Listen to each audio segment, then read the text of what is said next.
Good day, everyone. So welcome to the week number 12 of our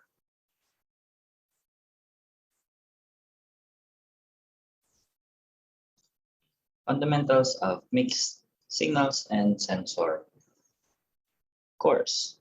Okay, so we are now on week number 12, and for this week, we will be talking about digital signal processing basics and Nyquist sampling theorem. Okay, for this module, our learning outcomes are number 1, define and understand Nyquist sampling theorem. Number 2, understand aliasing and its effects to the information. And then number 3, prevent aliasing by using the ways discussed in this topic. So this will be the topics that we will cover. So first, we have Nyquist sampling theorem, and then effects of aliasing and how to avoid aliasing.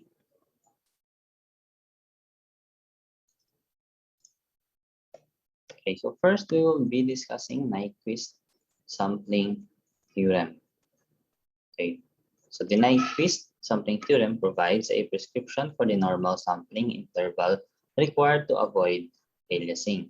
It may be stated simply as follows. The sampling frequency should be at least twice the highest frequency contained in the signal. Or in mathematical terms, so this would be our formula. So sampling frequency should be greater than or equal to 2 times the highest frequency contained in the signal. Okay, so again, f of s is the sampling frequency and f of c is the highest frequency contained in the signal. Okay. So let's discuss how Nyquist sampling theorem impacts our data processing.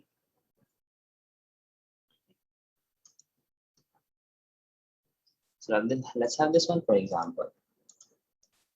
If you have this signal,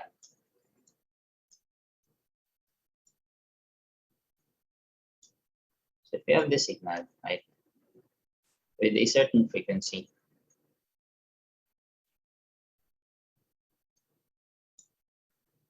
when we try to sample this analog signal to convert it to discrete signal so that we can convert it to digital signal, we can have either of this case.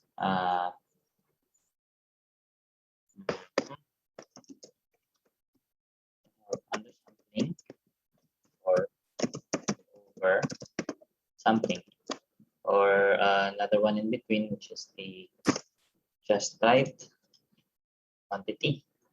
Okay. So let's discuss what is undersampling and what is oversampling in our analog conversion of analog to discrete signal. Okay. So for example, we have this type of sampling. Okay. Sampling again is the number of times how often samples are taken per unit of time or space in our signal. So if we do like this one, undersampling, okay.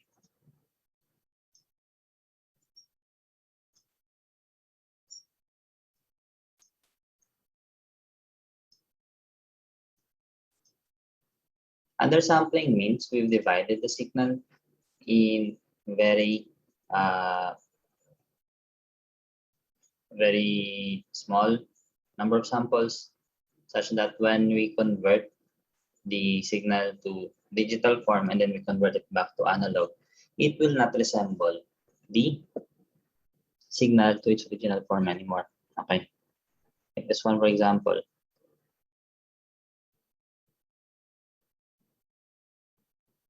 This does not look like our original signal. This is very far from our original signal. So this is a case of undersampling. So when oversampling again is done in the conversion of our signal from analog to digital. So the reconstruction of the signal will be very erroneous. Okay, so that will be the case. In the case of oversampling,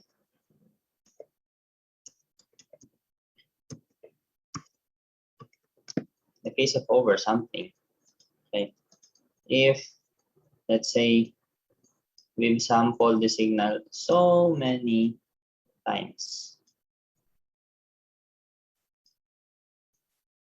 this will take a lot of resources, more power to be used, a more complicated circuit. Okay, but as you can see, once we convert this signal back to its analog form,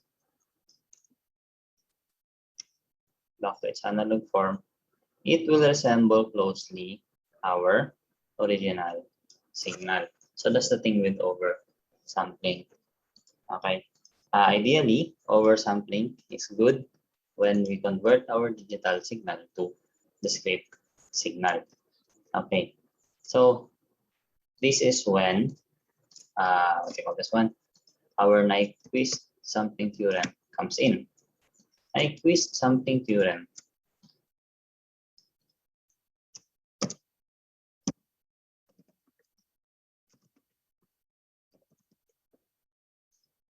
Nyquist sampling theorem states that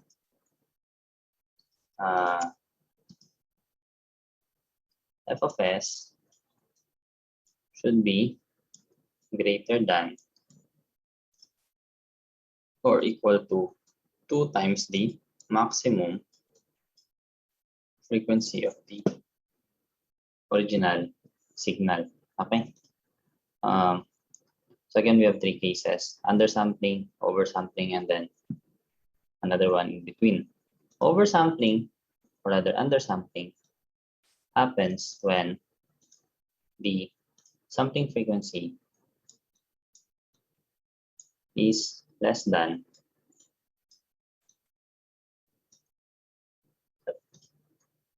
the twice of the maximum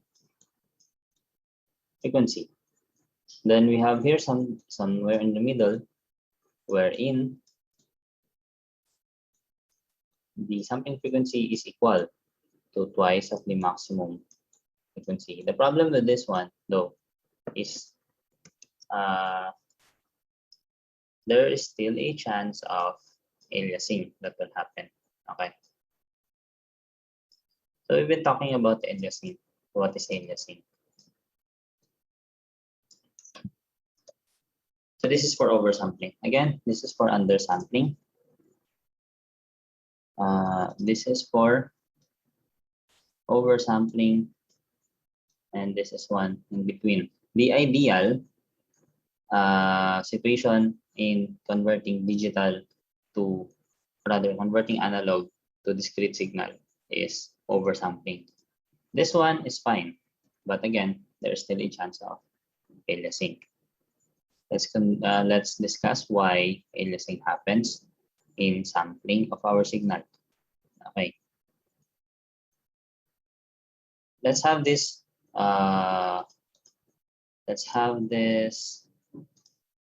information. Example, this one.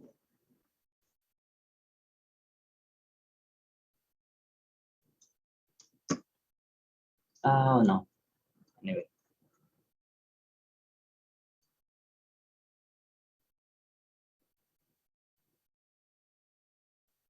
Okay.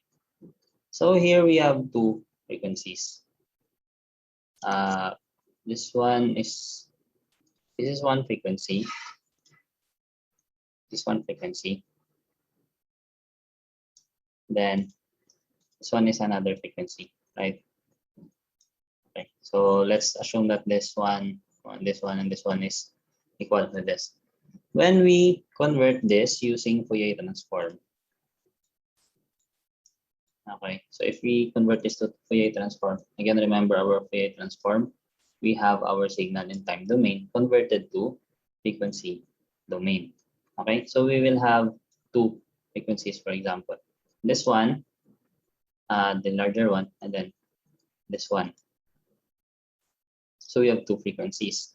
If we sample this using the Nyquist sample theorem, okay, we will have enough space between the two frequencies in the frequency domain such that they will not interfere with each other, such that there will be no interference with one another. But if we will do undersampling, okay, if undersampling will happen,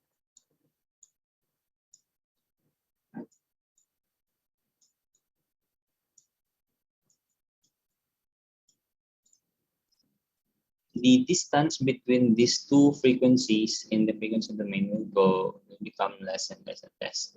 If we will do this, where the sampling frequency is equal to twice the highest frequency, these two frequencies in the frequency domain will be barely away from each other. Okay, the other will start where the other will end, and there will be chances of aliasing here. And if we do undersampling, there will be overlap between these two. Okay, and this overlap will be an alias, or we can say that it's an error. Or for example, when we convert a signal from analog to digital, this will be noises in the image, or when in or other information as well. Okay, so this will be the what will happen if we do oversampling, undersampling, and equal. Okay, so this is where the Nyquist sampling theorem comes in. Okay, all right. I'll be switching to the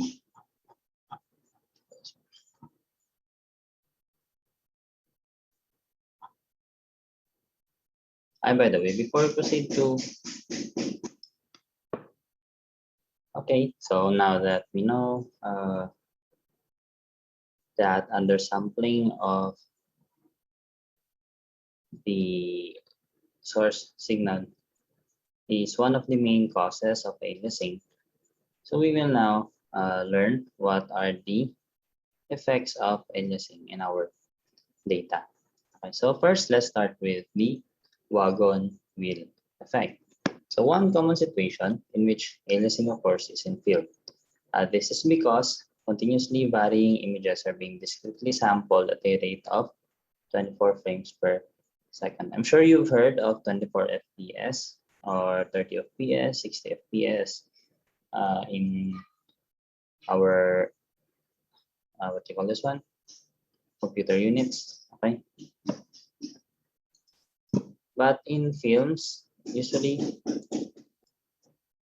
the Nyquist sampling theorem tells us that aliasing will occur if at any point in the image plane there are frequency components or like dark transitions that occur faster than f of s is equals to 2, which in this case 12 frames per second. But in many situations, the light-dark transitions may be occurring faster than this, such as a wagon wheel or propeller rotating at high speed. Okay, so for more details, let's refer to our module. So consider a wagon wheel with 8 spokes turning at a rate of 3 revolutions per second or 180 RPM in the clockwise direction. So in this case, the wagon wheel will move by 1 spoke per frame. Okay. Thus, the wagon wheel will appear to stand still. One rarely sees this happen though, because you have to be awfully lucky for the wheel to be turning at just this speed. Consider, though, what would happen if the wagon wheel were turning at a rate just below this, say at 2.5 revolutions per second. Now the wheel will move by 80% of the spoke spacing each frame. So comparing two adjacent frames of the film, we would see the following. Okay. So the problem with the brain faces in viewing these frames in rapid succession is that there are two interpretations. One interpretation is that the wheel has moved by 83% of the spoke interval in the clockwise direction, the alternative interpretation is that it has moved by 70% of the spoke interval in the counterclockwise direction. It turns out that the brain prefers the latter interpretation, and so as a result, you perceive the wheel moving backwards at a slower speed than it is actually moving. Okay, so this is how it is usually seen. Well, the more obvious examples of this will be seeing wheels, moving wheels films, of course. You'll notice this phenomenon. But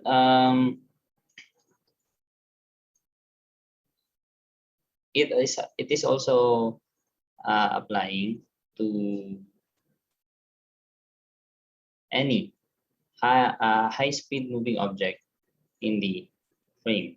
Okay. The reason for that is that the highest frequency is way higher than the f of s. In the case of video applications, usually f of s is set or something frequency is set. There is a value for this recommended value, which is 24 fps. Okay, so if an object is moving at a high speed in a video clip, the f of c, remember our formula for Nyquist something, they should be greater than or equal to twice the f of c. Okay, so again, the problem with high speed objects in video clips is that the f of c increases or becomes very high, and it is now what happens now is that the f of s is now less than this one, so aliasing will happen. Okay, so that is wagon wheel effect. That does not only happens on circular objects, but high speed moving objects in video clips. Okay, next we have text image. Okay, so another place aliasing is often seen is in images of text. This happens, for example, when people put an image on their web page that contains some text characters that has been improperly subsampled. Okay. Usually what happens there is it blurs. Okay, like this example. So the image on the right contains half as many samples in its dimension, and as a result is now for all practical purposes eligible. Okay, so after the conversion, the text now is, what do you call this one? Another term for unreadable, something like that. Okay, so in the next section, we will see a simple way to avoid such disastrous effects of aliasing.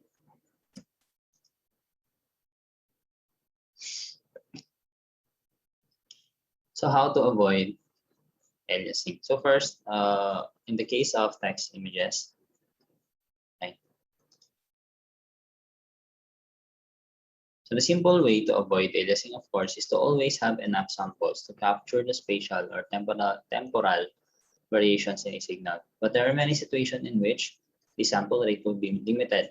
For example, film is limited to 24 fps. Or you may be designing a web page where the images need to be a minimum number of pixels so they download quickly. Okay, so in this cases, our frequency or sampling frequency is set. This is set. Okay, so since this is set, from our formula,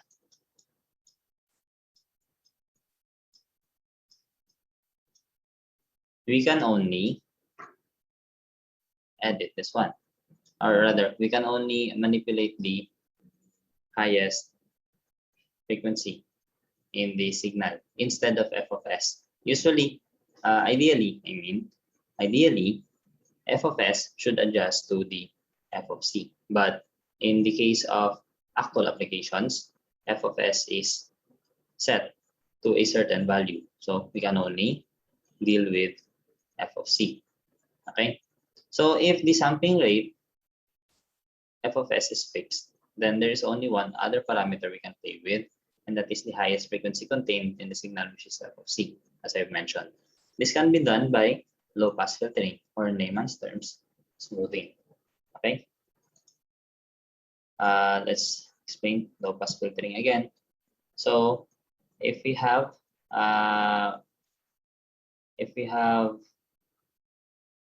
this one,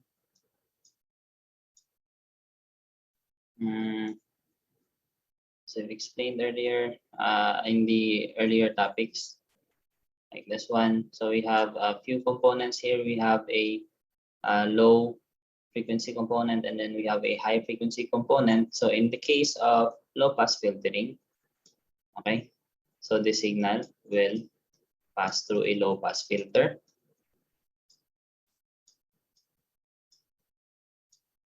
Only the low frequency components will be allowed to pass through, and the high frequency components will be filtered out.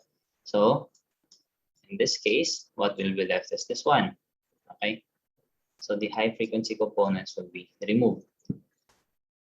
So that is smoothing.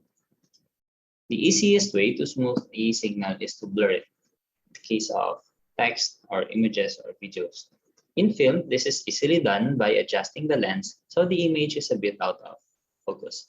The more out of focus it is, the lower the spatial frequency content of the image becomes. And as the spatial frequency content is lowered, the temporal frequency content is also lowered. Blurring is also, or is often used by film directors to eliminate aliasing from a scene. For example, when filming a shot where a car is racing by, it would be a mistake to keep the car in focus. Okay, so the image of the car is usually,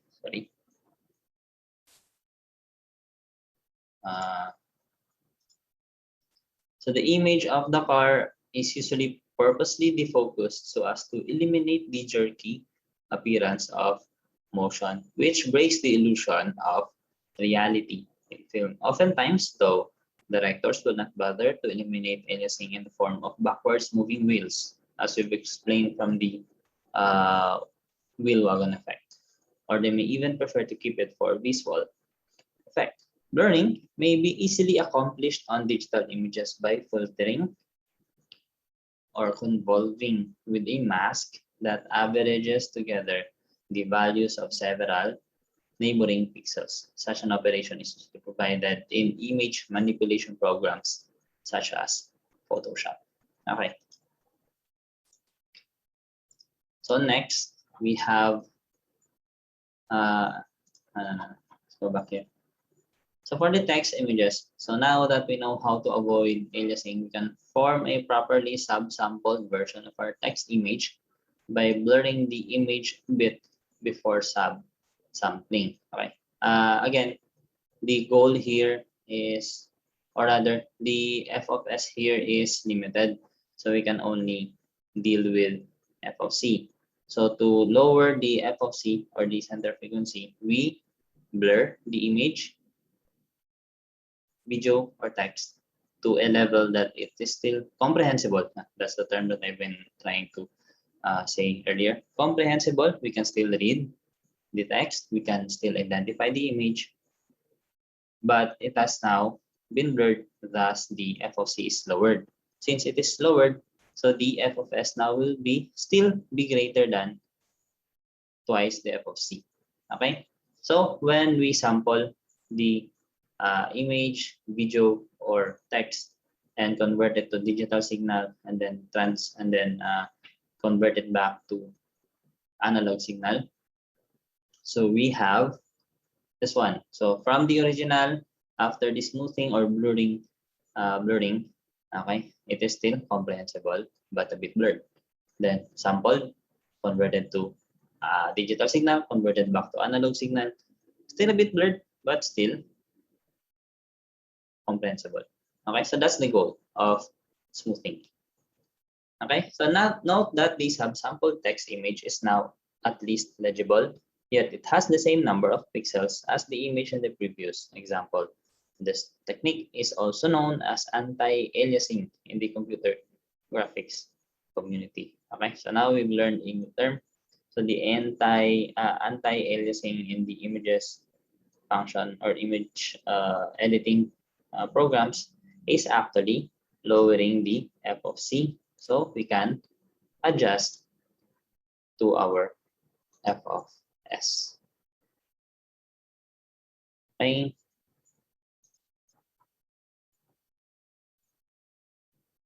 So next we have natural images. So the same concept. Okay. Only that when looking at the example here from the original sample or the original image, after sampling, since this is an HD image and our f of s again is limited, take note for all of the examples that we've been saying so far, the f of s is limited. In actual applications, f of s is limited. Okay, that's why here the original image was sampled. Since the f of c is higher than f of s, we can see that the image after the reconversion back to the image form is incomprehensible. So we cannot identify, we can't identify that they are the same image. But if we do the smoothing or blurring, okay, so we blur this image a bit, you can still identify the stones, the wood, and the other parts, but just a bit blurred. Then after sampling, deconstruction, and reconstruction, we can still identify the parts of the image. Okay, so again, if the f of s is limited, so the go-to process is to blur the image first or smooth the image first. Okay, image, text, or video. So the avoidance of aliasing is also important in the design of the eye. For example, in the human eye, the lens filters out any spatial variations finer than 60 cycles per degree. The Nyquist theorem tells us in this case that the photoreceptor spacing should be at least 120 sample per degree, which is exactly what we have. Consider though what the sampled retinal image might look like if this were not the case. So at upper left is shown a natural image that may typically fall on the retina. And below that, this is shown the result of subsampling of the image without properly blurring beforehand. Compare this to the sample version after blurring. It is not difficult to see why nature has gone to the effort it has to match photoreceptor spacing with the point spread function of the lens. Okay, I think it's proper to give this one.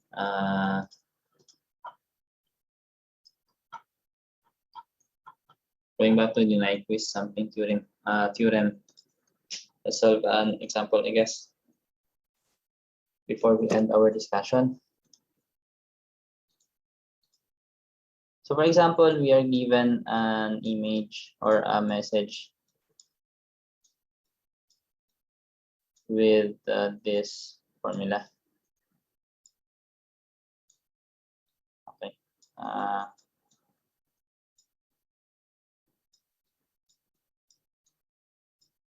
I just want to show you a mathematical example of our Nyquist sampling theorem.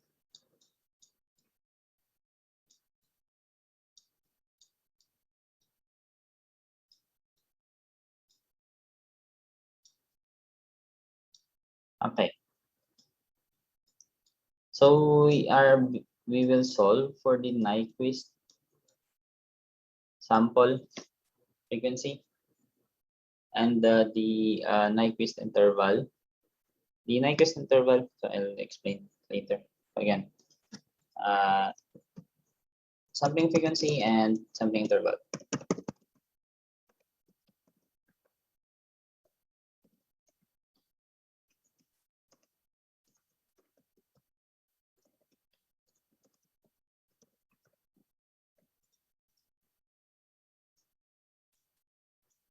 we'll be solving for this too. Again, the formula for our sampling frequency is greater than or equal to twice the highest frequency in our signal. Okay?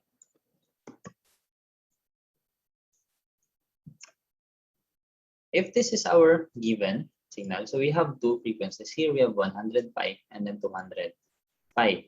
So again, f of c is the highest. Highest.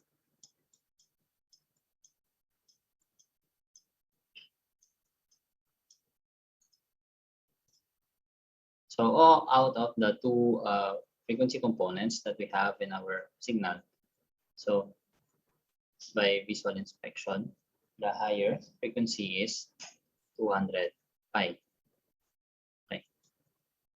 But this is not yet in frequency form. This is in angular frequency form. Okay.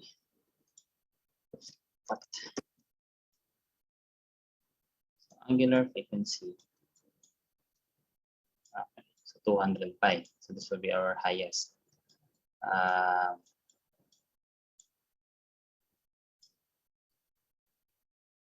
Angular frequency is actually equal to okay. So 2 pi times the frequency. Okay, so I hope you still remember that one. Meaning, to solve for f of c, we will divide omega c with 2 pi.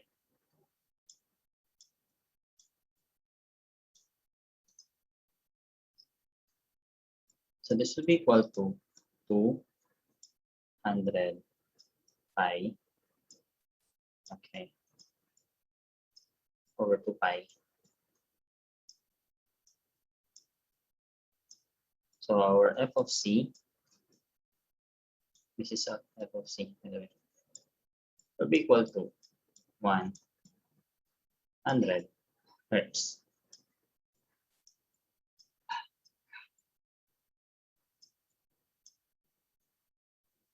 Then our f of s, of course, will be equal to twice of f of c.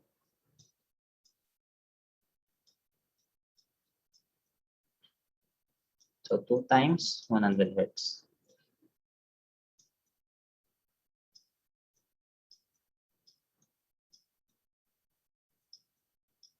Or equal to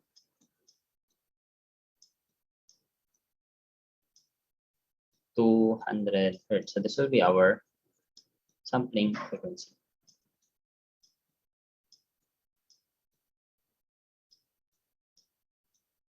For the sampling interval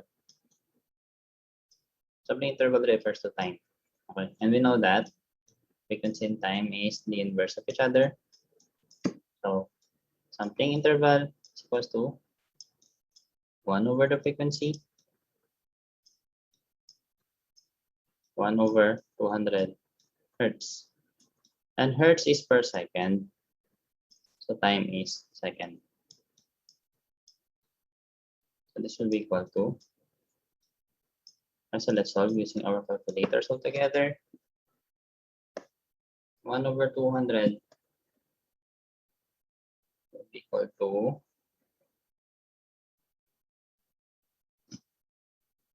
this is 5 times 10 raised to negative 3 seconds, or sampling interval is equal to. So at every 5 milliseconds, a sample will be taken from the signal. Okay, so time-wise, interval is what we're talking about. Every 5 milliseconds, one sample will be taken from our signal. Okay. So that's it that's it for our module for this week, which is data signal processing basics and Nyquist sampling theorem.